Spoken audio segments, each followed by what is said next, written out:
देख रहे हैं अवाम के उठाए गए सवालात, हालत आजरा पर तबसरों, तज्जियों, खबरों पर मुहित प्रोग्राम न्यूज लाइन रिदा सैफी के साथ।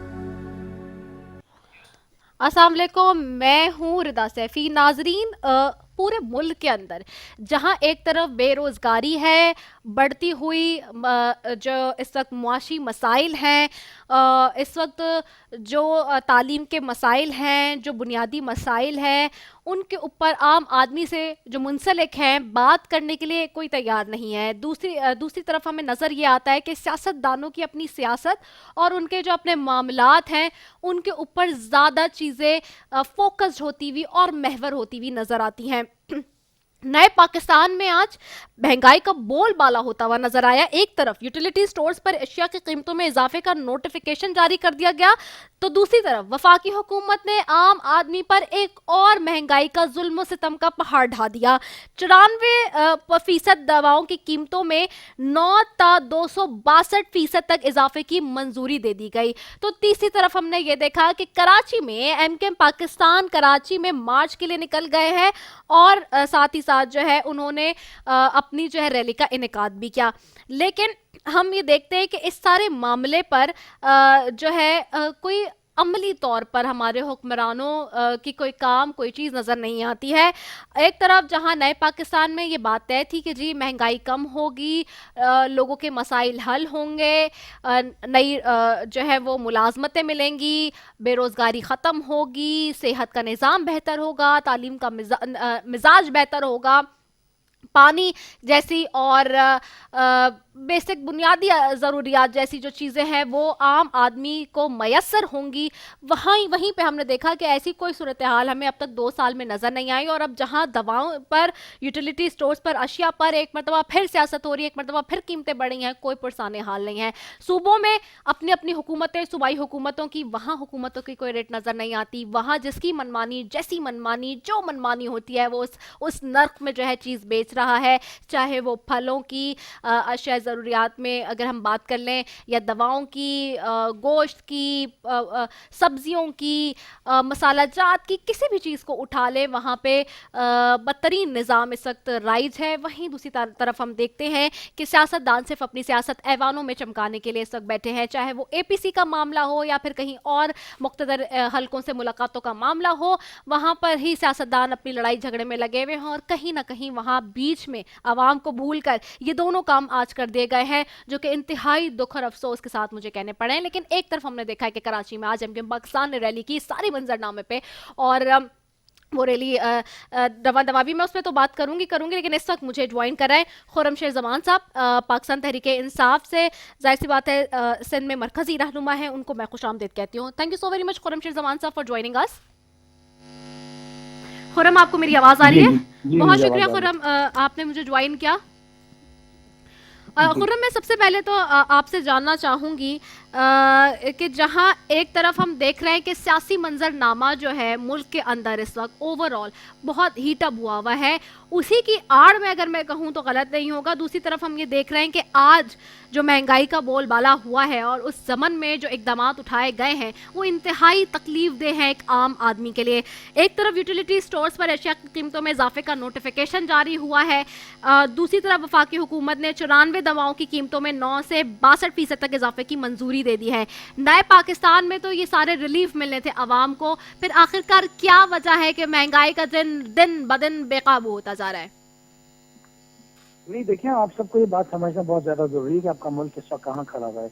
कोई जादू का चराग तो तहरीक इंसाफ के पास नहीं है कि 2 साल के अंदर कोई इनकलाब आ जाएगा। चीजों को सेटल डाउन होने में टाइम लगता है। इस वक्त आप ये अंदाजा लगाएं कि दुनिया में जितने भी ममालिक हैं, हर मुल्क के अंदर इस वक्त महंगाई जो है वो आसमानों को छू रही है। और उसकी वजह जो है वो कोरोना वायरस क्या है कि पूरी दुनिया के अंदर इस वक्त लॉकडाउन लगा हुआ है। आपकी एक्सपोर्ट्स नहीं हो रही है, इम्पोर्ट्स रुकी हुई है, आपकी इकोनॉमी एक जगह के ऊपर आके रुक गई है। पूरी दुनिया का सिलसिला, ऐसा तो नहीं कि हमारे यहाँ है। इंडिया के हालात देख लें, आप यूएस के देख लें, आप यूके के देख लें, तो हम अंदाजा लगाएं कि वो ममालिक जो दुनिया के अंदर इस तरक्की याफ्ता मुल्क हैं, वहां पर जब ऐसे हालात होंगे तो पाकिस्तान के अंदर उसका इम्पैक्ट क्या आएगा। लेकिन फिर भी देखें, आप अप्रिशिएट करें कि आपको WHO ने जो है ना अप्रिशिएट किया, आपको यूएस ने अप्रिशिएट किया, आपको बिल गेट्स ने अप्रिशिएट किया कि जिस तरह पाकिस्तान ने अपने आप को कोविड से बाहर निकाला है, ये वाकई में जो है एक तारीफ के काबिल है। लेकिन खुदा ना खास्ता आप अंदाजा लगाएं कि अगर आज हमारे पास वही हालात होते जो इस वक्त हमारे पड़ोसी मुल्क इंडिया के अंदर हैं, तो आपको अंदाजा है कि इस वक्त महंगाई कहाँ पर होती। इस वक्त आटे के रेट, चीनी के रेट और बाकी खाने पीने की अशिया के क्या रेट होते। ये तो अल्लाह का लाख लाख शुक्र है कि हम इस कोविड से बाहर निकल आए हैं, हम बेहतरी की तरफ जा रहे हैं, हमारी इकॉनमी बेहतर हो रही है, हमारे एक्सपोर्ट्स बेहतर हो रहे हैं। हालांकि पूरी दुनिया भर के अंदर ये हालात नहीं है, तो मुश्किल वक्त जरूर है। आपने बिल्कुल ठीक फरमाया कि कुछ दवाइयों के रेट बढ़े हैं, कुछ खाने पीने की अशिया के अंदर महंगाई आई है, लेकिन देखिए चीजें ऐसी हैं कि जिसको कंट्रोल करना सूबाई हुकूमत की भी जिम्मेदारी है। अगर सब्जियां महंगी है, अगर दूध महंगा है, गोश्त महंगा है, रोटी महंगी है, तो वो जिम्मेदारी वफाकी हुकूमत की नहीं है, वो सूबाई हुकूमत की जिम्मेदारी है, यहाँ के कमिश्नर्स की जिम्मेदारी है। देखिए मैं तो आपसे ये कह रहा हूँ कि जो रेट कमिश्नर ने डिसाइड किए हैं वो मार्केट में रेट क्यों नहीं इम्प्लीमेंट हो रहे हैं। वो जिम्मेदारी तो यहाँ के डिप्टी कमिश्नर और यहाँ के जो हुकूमत है ना उनकी जिम्मेदारी है ना, जो आपकी प्राइस कंट्रोल मिनिस्ट्री उनकी जिम्मेदारी है। तो आवाम को ये बताना बहुत ज्यादा जरूरी है कि हमारी क्या जिम्मेदारी आती है और सूबाई हुकूमत की क्या जिम्मेदारी आती है। तो वो तो मैं आपकी बात एग्री कर रहा हूँ कि महंगाई है और उसका रीजन जो है वो कोविड है, लेकिन फिर भी यकीन करें कि हम बच गए हैं। अल्लाह ताला ने हम पे सवाल ये है कि जो दवाइयाँ महंगी हुई हैं और जो ब्लैक हो रही थी पहले और अब जो इतनी ज़्यादा 262% तक इजाफा चला गया है, क्या ये जो मामला है इसको भी कमिश्नर हल कराएगा? और दूसरा ये कि ये तो आम आदमी से रिलेटेड मामला है, तो इसके लिए क्यों नहीं कोई स्टेप उठाया? पहले भी हमने पिछले साल भी ज़्यादा पुरानी बात नहीं है, दवाइयों के ऊपर बहुत ज़्यादा मीडिया ने इस बात को दिखाया भी, बताया भी कि ठीक ठाक 400% तक इजाफा हो गया था, और अब दोबारा से ये जो 262% तक इजाफा हुआ है दवाइयों के ऊपर, ये तो बड़ी तशवीशनाक सूरत है। आम आदमी तो इस वक्त बड़ी तकलीफ में आ गया, क्योंकि आपको खुद भी मालूम है जब आपने कोरोना की बात की और जो सिचुएशन आप बता रहे हैं उसके बाद अनएम्प्लॉयमेंट का रेशो कितना बढ़ गया है, लोगों के पास इस वक्त रोजगार नहीं है, लोग बहुत परेशान हैं। तो दवाई जैसा एलिमेंट ये ऐसा है कि ये तो ऐसे मुल्क में तो बल्कि लोगों की आसानी और फ्री में इस तरह की सहूलियात मिलनी चाहिए, लेकिन अनफॉर्चुनेटली अगर ये भी इतना महंगा हो जाएगा तो आम आदमी अपना इलाज किस तरह कराएगा?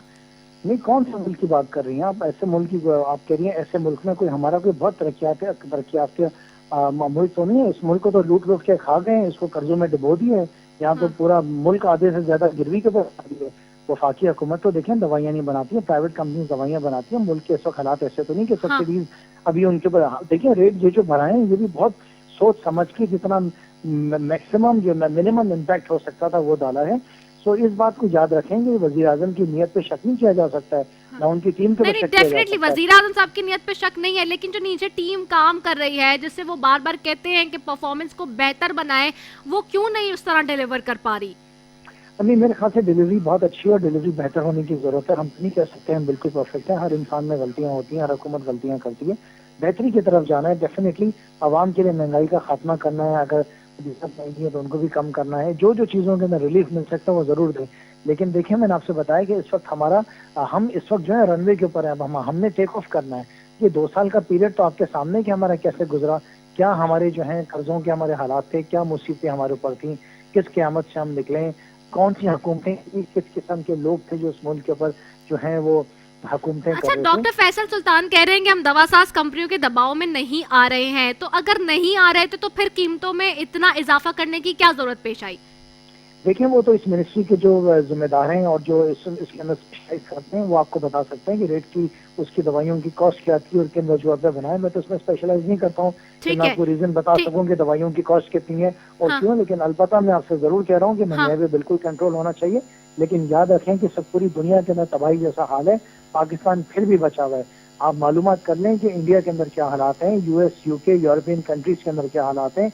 हर जगह पे महंगाई जो है आसमानों को छू रही है। उसकी वजह बहुत सारे रीजन है, जिसमें आपसे बताया कि इंपोर्ट के इशूज हैं, एक्सपोर्ट के इशूज हैं, जहाँ पे काफी सारी जो है मसाइल कोविड की वजह से खड़े हुए थे। अब तो हम उससे बाहर निकल रहे हैं, हम तो बेहतरी की तरफ जा रहे हैं। तो हमें तो इस वक्त जो है खुशी मनानी चाहिए कि हमारा मुल्क बेहतरी की तरफ निकल रहा है। और हम आपकी ये बात, आपका ये लॉजिक तो ठीक है, आप जो एक तरफ बात कर रहे हैं कि वहाँ हालात देखिए और हम कोविड से निकल भी आए हैं, लेकिन ये चीज़ों के साथ साथ इन चीज़ों को मद्देनज़र रखते हुए जो माजी में दावे और वादे करके आप लोग आए हैं और नए पाकिस्तान की जो बात हुई थी उसमें तो रिलीफ की बात हुई थी, तो इस वजह से आवाम का जाहिर सी बात है आप लोगों के ऊपर प्रेशर भी है। अभी हमने देखा है माजी करीब में फिरदौस शमीम नकवी साहब ने भी जो स्टेटमेंट दिया और वो अवामी तर्जुमान तर्जुमानी कर रहे थे, जो स्टेटमेंट देते थे, जो उन्होंने बात की थी उस दिन भी।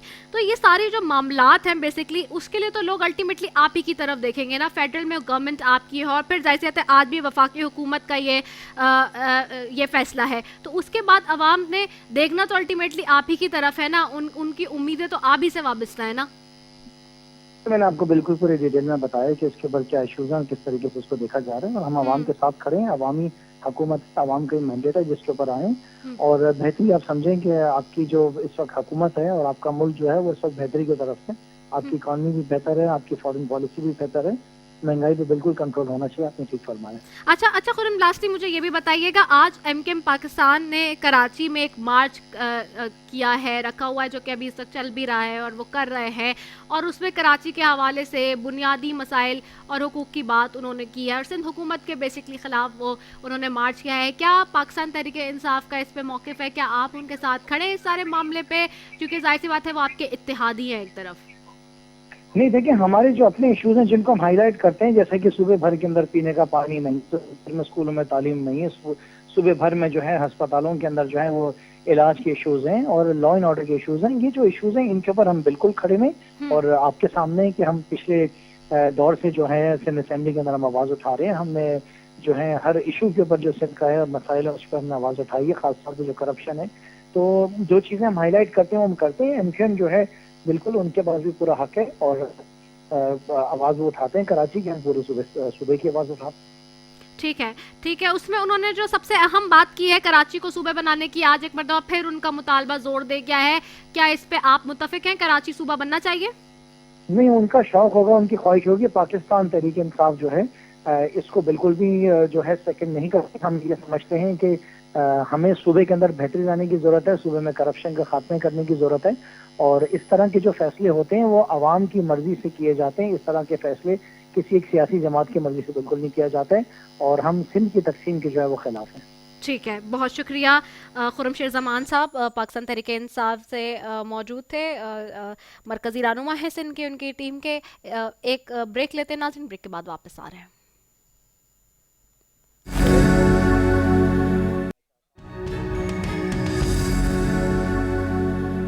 वेलकम बैक नाजरीन। और जैसे कि आपने देखा था कि खुर्रमशेर ज़मान साहब जो फरमा रहे थे, बहरहाल इस वक्त नए पाकिस्तान में मैं फिर कहूँगी महंगाई का बोलबाला है। इस वक्त किसी भी सूबे में हुकूमत की रेट नज़र नहीं आती। एक तरफ तो यूटिलिटी स्टोर्स पर अशिया की कीमतों में इजाफे का नोटिफिकेशन हो गया है, तो दूसरी जानब वफाकी हुकूमत ने आवाम पर नया बर्डन डाला है। 94 दवाओं की कीमतों में 9 से लेकर 262% तक इजाफे की मंजूरी हुई है, और ये इस हुकूमत में पहली बार नहीं हुई है।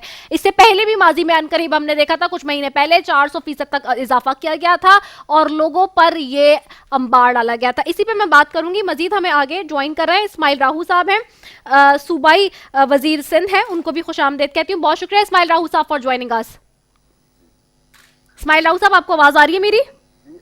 जी, बहुत शुक्रिया कि आपने अपना कीमती वक्त दिया। इस्माइल राहू साहब, हम ये देख रहे हैं कि एक तरफ तो आज एमकेएम पाकिस्तान कराची में मार्च के लिए निकले हुए हैं, कराची के बुनियादी हुकूक के लिए सिंध हुकूमत के खिलाफ, तो दूसरी तरफ वफाकी हुकूमत ने जो इकदाम किया है, महंगाई का ये जो बोलबाला किया है, यूटिलिटी स्टोर्स पर अशिया की कीमतों में इजाफे का नोटिफिकेशन हो गया है, 94% दवाओं की कीमतों में जो है वो 262% इजाफा हुआ है। क्या कहेंगे आप इस हवाले से? देखिए, ये कोई पहली मर्तबा नहीं भी है कि किसी जो आम इस्तेमाल की चीज़ें हैं, चाहे वो खाने पीने के अशिया हो या अद्वियात वगैरह पे, इन्होंने इजाफा किया है। इन्होंने आते ही जो काम किया है इस हुकूमत ने, सवाए महंगाई के और सियासी इंतकामी कार्रवाइयों के अलावा, ये हुकूमत और कोई काम नहीं करती। जिसमें आपको पता है कि अद्वियात जो हुकूमत ने तेजी से नहीं चलाएं, थोड़ा बहुत जो इजाफा होता है 5%, 10%, लेकिन 33% एक ही दम में, एक ही झटके में ये बढ़ा देते हैं। पहले ये 500-600% अद्वियात की कीमतें बढ़ा चुकी हैं, जो बढ़ा चुके हैं। ये जो दवाई 20 रुपए की मिलती थी वो मार्केट में 120 रुपए की हो गई है। जो 100 रुपए की मिलती थी वो 500, 600, 700, 800 रुपए को पहुंच चुकी है। अब ये फिर इजाफा कर रहे हैं, तो ये तो समझ से बाला करे कि आखिर ये क्या चाहते हैं। तो इन्होंने पहले ही अवाम का जीना जो है वो 2 भर कर दिया है। आपको पता है कि इन्होंने जो वसाइल हैं वो तकरीबन है नहीं, पहले ही जो रोजमर्रा की चीजें इस्तेमाल होती हैं उनमें आपको पता है कि उन्होंने इतना इजाफा किया है, पेट्रोल में इजाफा किया, गैस में इजाफा किया है, बिजली में बेतहाशा इजाफा किया है, हर चीज की कीमतें इन्होंने आसमान तक पहुंचाई हुई है। लोग जो है वो खुदकुशियां कर रहे हैं इस वजह से कि महंगाई इतनी बढ़ गई है, इतनी बढ़ गई है कि और आपको पता है कि तनख्वाहदार तबके का इन्होंने जो है वो कभी कोई 2 साल में 1% की तनख्वाह में इजाफा नहीं किया। हर तरह की अगर आप एग्रीकल्चर सेक्टर पे चले जाएंगे तो खाद कीमतें दुगनी हो चुकी हैं। जो कीड़ा मार दवाइयाँ इस्तेमाल करता है काश्तकार फार्मर, उसकी कीमतें पता नहीं कितने गुना बढ़ चुकी हैं। डीजल की कीमतें इन्होंने बढ़ा दी हैं, बीज जो है वो बढ़ गया है। तो ये तो बिल्कुल इन्होंने क्या हुआ है कि नामुमकिन की जिंदगी बना दी है। इन्होंने कोई मतलब इनको कोई जरा बराबर अवाम का एहसास नहीं है कि ये अवाम से नहीं आए, लोगों से नहीं आए, ये लोगों की तरफ रिस्पॉन्सिबल नहीं है, ये अवाम को रिस्पॉन्सिबल। अच्छा इस्माइल राहू साहब, ये बताएं कि खुर्रमशीर जमान साहब आपसे पहले यहाँ गुफ्तगू कर रहे थे, मुझे इसी मामले पे वो कह रहे थे कि देखिए चलें दवाइयों का मामला हो गया, लेकिन ये जो यूटिलिटी स्टोर्स ने अशिया की कीमतों में इजाफे का नोटिफिकेशन जारी किया है पूरे मुल्क के अंदर, ये तो आप देखें सूबाई हुकूमतें हैं, सिंध में तो सूबे को चाहिए कि वो अपनी रेट दिखाए, वो अपने निर्ख अपने तौर से कम कराए, कमिश्नर का काम है, सूबाई हुकूमत का काम है, तो ये सिंध में क्यों कीमतों का एक चेक एंड बैलेंस नहीं है? अगर कीमतें खाली फकत सिंध में बड़ी होती हाँ। और सूबों में कम होती तो यकीनन हम समझते कि ये सिंध हुकूमत का फॉल्ट है। और फिर ये कीमतें आप देखें, आप अगर फर्ज करो करें कि आप दूध की कीमत, ठीक है, दूध की कीमतों का इशू होता है, अचानक बढ़ जाती है, बढ़ा देते हैं।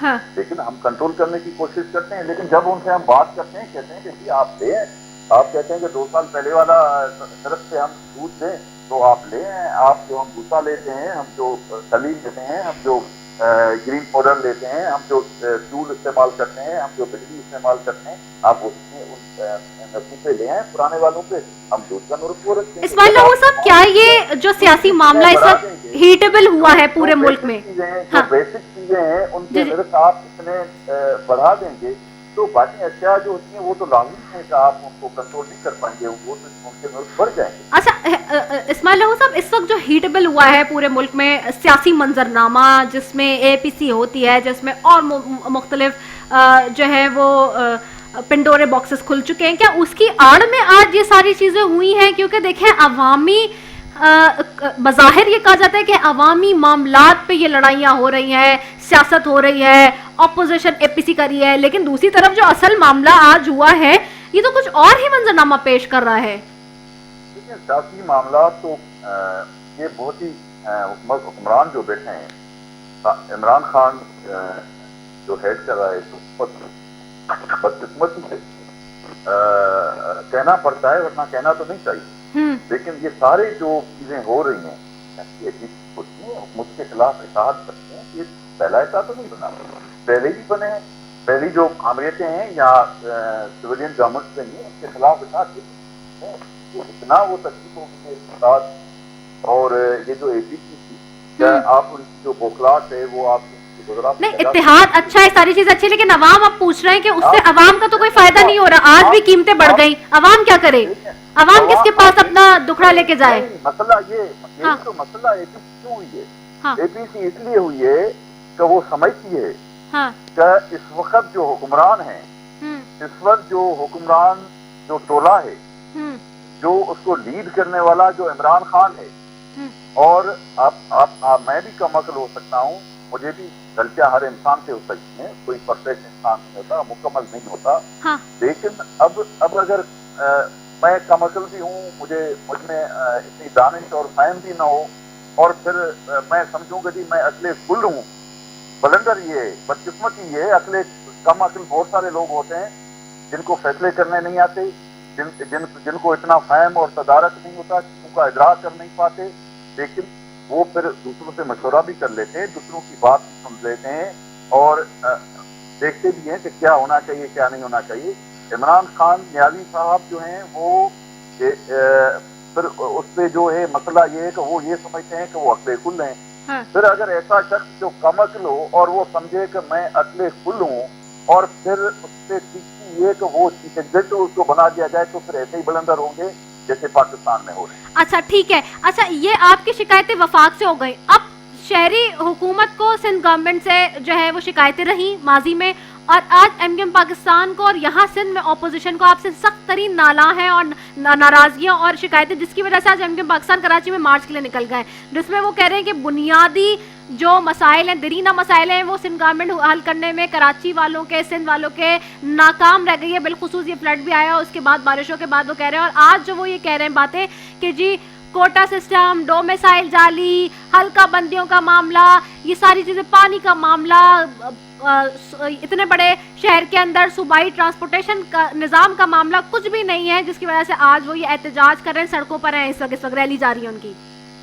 मेरे ख्याल में देखें, अगर हमारी कोई कोताहियाँ होंगी या हमसे हमारी तरफ कोई कमी देखी होगी तो हम उसको एडमिट करेंगे और हम उसकी तहकीक के लिए तैयार हैं। हमने तो कराची को ठीक करने के लिए, बेहतर करने के लिए, बल्कि पूरी सिंध को बेहतर करने के लिए हम तो कोशिश हैं, जो हमारे महदूद वसाइल है उसके साथ हम काम कर रहे हैं। लेकिन अब आप रिसर्च पता है, इनको अगर एहतजाज करना चाहिए था, फेडरल गवर्नमेंट जहाँ ये इतादी बने हुए हैं, जिनके साथ ये बैठे हुए हैं, उनके खिलाफ करना चाहिए था कि कराची न फकत कराची बल्कि पूरी सिंध की, न फकत कराची इलेक्ट्रिक बल्कि हेस्को और सकर वाली जो कंपनी है, कराची सूबे का नारा भी बुलंद कर दिया एक मरतबा फिर इस रैली में। गैस जो है वो कौन बंद कर रहा है, कहाँ है गैस, कौन नहीं दे रहा है, वो वहाँ के ऊपर नहीं दे रही है। 162 बिलियन उन्होंने 10 मरतबा कमिटमेंट करके कराची के ऐलान तो किए गए, लेकिन वो किसने नहीं किए, वो वफा की हुकूमत ने नहीं किए। सिंध हुकूमत के पैसे जो बंद किए हुए हैं तो वो वफा की हुकूमत ने बंद किए हुए हैं। जनरल की आवाज में रुकावट है तो वो वफा की हुकूमत ने किए हुए हैं। इंसानी हुकूक की जो सबसे बड़ी वायोलेशन जो कर रही है इस वक्त, वो वफा की हुकूमत कर रही है, तो इनको एहतजाज तो वफा की हुकूमत के करने के खिलाफ करना। वो ये कह रहे हैं कि कराची सूबा भी बनेगा, कराची सूबे का नारा फिर बुलंद कर दिया आज उन्होंने इस रैली में।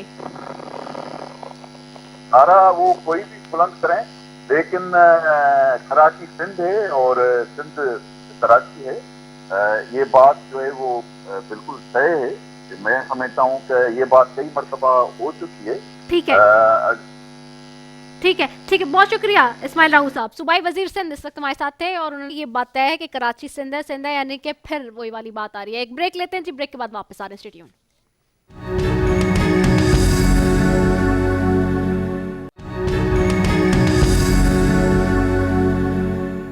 वेलकम बैक नाजरीन। दूसरी जानिब आज एमकेएम पाकिस्तान कराची में मार्च के लिए निकले हुए हैं जी, और करीमाबाद से उनकी जो रैली है उसका इनेकाद हुआ है और इस वक्त जो है मेजिना रोड तक पहुंच गई है जी, और रवा दवा है, निकली हुई है। साथ ही साथ जी उनके जो इस रैली करने के मकासद हैं उसमें उन्होंने ये कहा है कि जी कराची पैकेज पर अमल दरामद ना होना और कराची सूबे की तहरीक के आगाज़ के हवाले से, और इसके अलावा जो देरीना बुनियादी मसाइल कराची के, उसी के ऊपर जो है वो बात कर रहे हैं। वहाँ हम गए, उनके जो मुख्तलिफ रहनुमा हैं उनसे बात भी की। सवाल ये भी उठाया कि जी आप तो ख़ुद वफाकी हुकूमत में इस वक्त और ख़ास तौर पे कराची जो कोऑर्डिनेशन कमेटी है उसका भी आप हिस्सा हैं, उसके बावजूद भी आप ये मसाइल हल करने में नाकाम है, उसके बावजूद भी आप कराची वालों का हक लड़ने में, मुकदमा लड़ने में नाकाम नज़र आ रहे हैं। आखिरकार वजह क्या है? उस पर उनके रहनुमाओं ने क्या जवाब दिए, आइए वो आपको दिखा दें। अस्सलाम वालेकुम नाजरीन, आज हम यहाँ पर मौजूद हैं कराची में। कराची वालों के हुकूक के हवाले से जो एमकेएम पाकिस्तान ने जिस रैली का इनेकाद किया है, जिस लॉन्ग मार्च का इनेकाद किया है, उस हवाले से बात करूँगी। इस वक्त मेरे साथ मौजूद हैं राब्ता कमेटी के सीनियर मेंबर और वफाकी वज़ीर अमीनुल हक साहब, एमकेएम पाकिस्तान से जिनका ताल्लुक़ है, उनसे बात करूँगी। अस्सलाम वालेकुम अमीन भाई। वालेकुम अस्सलाम। अमीन भाई मुझे बताइएगा कि आप लोगों ने जो इस रैली का इनेकाद किया है आज ख़ास तौर पे कराची वालों के लिए, और जो देरीना मसाइल जो हम बार बार बात करते हैं, कराची में बुनियादी मसाइल, देरीना मसाइल जो कि हल नहीं हुए हैं अभी तक, उसके लिए इस रैली का इनेकाद किया। लेकिन सवाल ये है कि किससे मांग रहे हैं ये सारे हुकूक, क्योंकि आप तो ख़ुद भी वफाकी हुकूमत का हिस्सा हैं और अपोजिशन में सिंध हुकूमत के साथ भी हैं, तो फिर किससे मांगे जा रहे हैं ये सारे हुकूक? देखिए, आपने बड़ा ट्रिकी सवाल पूछा है और आपने वफाक और सूबाई को मिलाने की कोशिश की है, लेकिन यह बात हकीकत है कि 18वीं तरमीम के बाद वो तमाम चीज़ों डिवॉल्व होकर के नीचे चली गई हैं। उन तमाम चीज़ों से इस शहरी अर्बन सिंध जो है शदीद मुश्किलात का शिकार है। अगर मैं मिसाल शुरू करता हूँ कि पानी के मसले को देखें तो कराची के अवाम को पानी के बूंद बूंद को तरसाया जा रहा है। अगर हम ट्रांसपोर्ट के निज़ाम को देखते हैं तो ट्रांसपोर्ट की किसकी जिम्मेदारी बनती है? 18वीं तरमीम के बाद 100% जिम्मेदारी सूबाई हुकूमत की बनती है। हम लाहौर देखते हैं, मुल्तान देखते हैं, पिंडी देखते हैं, हत्ता कि पेशावर देखते हैं कि सूबाई हुकूमत ने मेट्रो बनाया, लेकिन सिंध में क्या है? सिंध में सूबाई हुकूमत ने उल्टा काम किया है कि कराची के नौजवानों को आज जब हम 21वीं सदी में रहते हैं उनको पीछे लेके 18वीं सदी में ले जा कर के चिंचे रिक्शे पे बैठा दिया।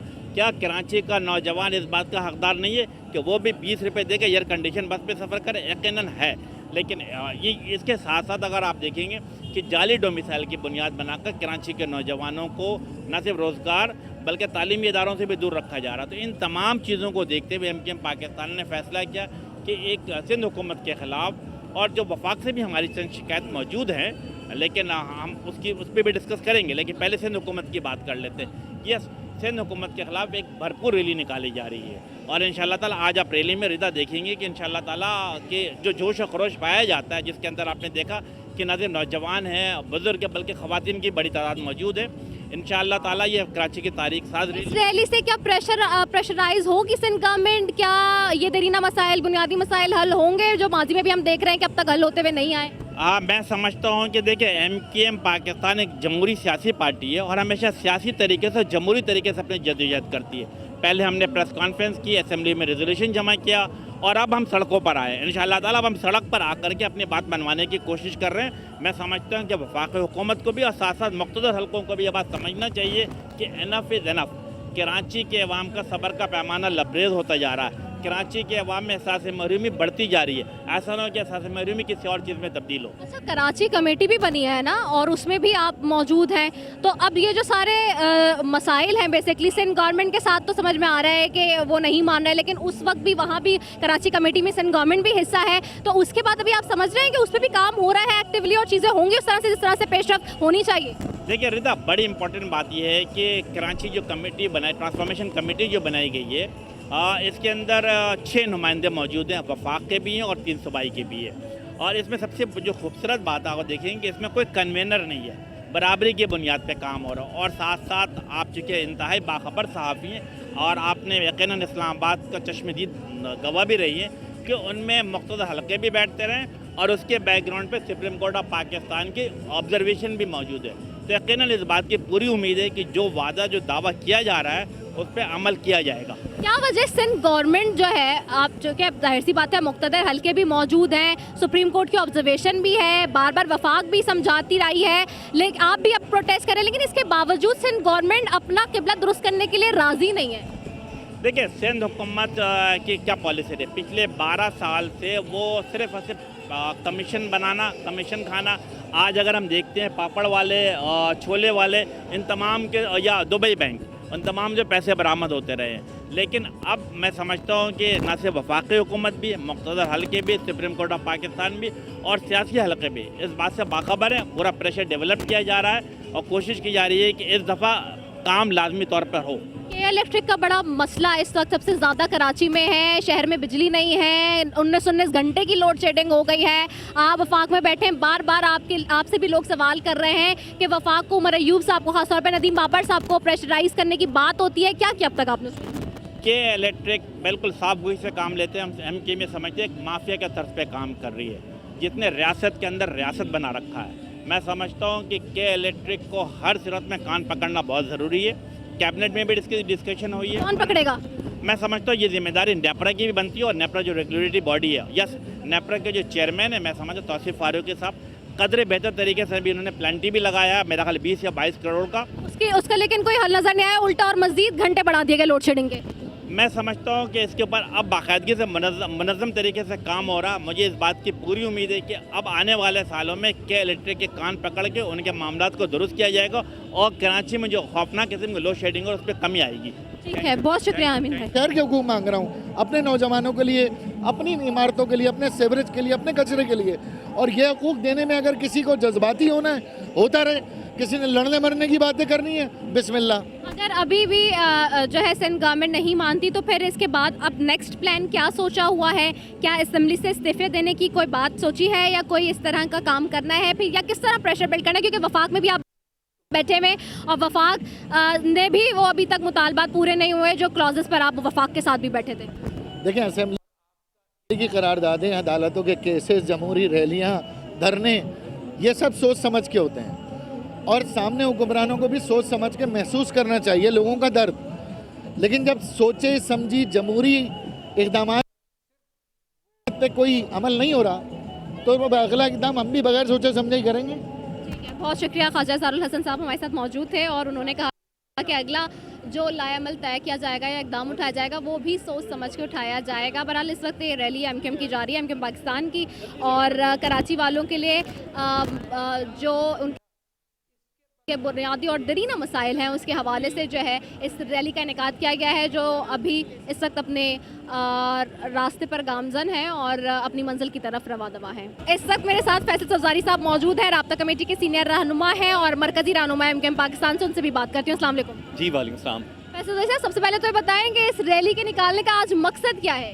देखिए जी, सियासी जमात करती है, अवामी राय अम्मा को हमवार करती हैं, तो हम सिंध की मुतासिब बदउनवान हुकूमत को दिखा रहे हैं। आप ना यहाँ के बच्चों को तालीमी इदारों में दाखिले दे रहे हैं, ना यहाँ नौकरियाँ दे रहे हैं, ना यहाँ पर हमें सही गिना गया है। जिस बल्दियाती इख्तियार को आज सब फैशन के तौर पर बोल रहे हैं, कई सालों से हम अदालत में मौजूद हैं, तो बताना है कि इतनी बड़ी तादाद में कराची वाले अपना ये सारा का सारा हक़ मांग रहे हैं। ये एमकेएम की आवाज़ नहीं है, कराची के लोगों की ये बात है।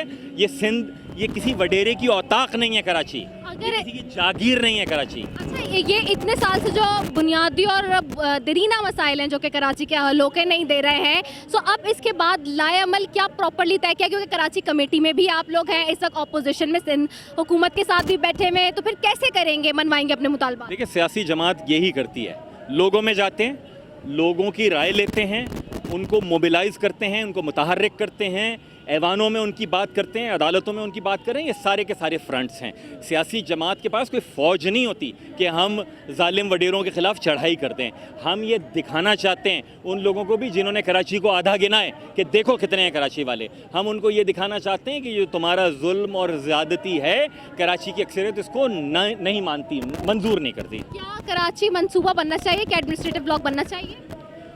देखिए, शहरी सिंध का सूबा बनेगा तो पाकिस्तान तरक्की करेगा। ये जैकबाबाद के भी साथ भी ज़्यादती हो रही है और कराची के साथ भी। ठीक है, बहुत शुक्रिया। फैसल सफजारी साहब मौजूद थे और उन्होंने कहा कि कराची के साथ भी ज़्यादती हो रही है और जैकबाबाद के साथ भी ज़्यादती हो रही है, तो कराची सूबे की एक मरतबा फिर आवाज़ बुलंद की जा रही है। जी, एमकेएम पाकिस्तान की तरफ से ख्वाजा इज़हार साहब ने भी कहा और इस वक्त फैसल सफजारी साहब ने भी कहा कि कराची सूबा बनना चाहिए, एडमिनिस्ट्रेटिव यूनिट बनना चाहिए, एडमिनिस्ट्रेटिव ब्लॉक बनने की बात की जा रही है। जी नाजरीन, तो आपने ये देखा कि आज का प्रोग्राम करने का मकसद भी यही था। आज हफ्ते का आखिरी प्रोग्राम होता है और इस प्रोग्राम को बेसिक मकसद इस हवाले से किया गया कि अवामी जो बुनियादी मसाइल हैं उसके लिए तीनों जमातें और तीनों हुकूमतों ने क्या किया, चाहे वो शहरी हुकूमत हो या सूबाई हुकूमत हो या वफाकी हुकूमत हो, तीनों के मौक़िफ़ आपने आज देखे और इस दरीना और बुनियादी मसाइल के ऊपर आपने देखे। बहरहाल आप बेहतर समझते हैं, आप बेहतर फैसला करने वाले हैं कि आया वाकई जो है अवामी और बुनियादी मसाइल के ऊपर ये हुकूमतें, ये लोग, ये जमहूरी निज़ाम क्या वाकई काम कर रहा है या नहीं कर रहा। इसी के साथ ये अपनी मेज़बान रसफ़ी को दीजिए इजाज़त। पाकिस्तान जिंदाबाद।